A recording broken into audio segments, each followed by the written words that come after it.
ఎక్కడి నుంచి వస్తున్నారు సార్? శివాలయంలో హరికథలు చెప్తున్నారంటే వెళ్ళి అదంత ఇంట్రెస్టింగ్ గా లేదని పక్క థియేటర్లో ప్రేమించుకున్నారు ఆ సినిమాకి వెళ్ళాను. వాడు రా అని పిలిస్తే శక్తి లేకుండా వెళ్ళిపోవడమేనా?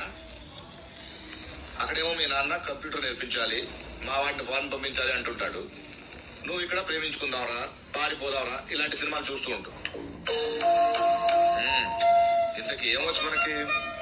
ఈత సార్, ఈత సార్, స్విమ్మింగ్. అది కాక మ్యూజిక్ అంటే ఇంట్రెస్ట్ సార్. మ్యూజిక్?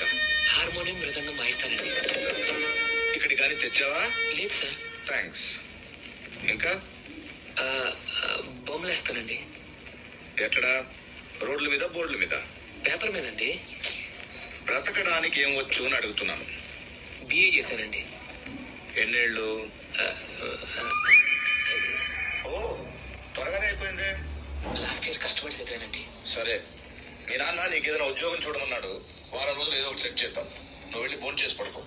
మధ్య ఇది రేపు మార్నింగ్ అవుట్ హౌస్ చూపించు. అవుట్ హౌస్ ఎందుకు సార్? బయట ఎక్కడైనా అవుట్ హౌస్ సౌకర్యంగానే ఉంటుంది సార్. సౌకర్యంగా లేకపోయినా అక్కడే ఉంటుంది.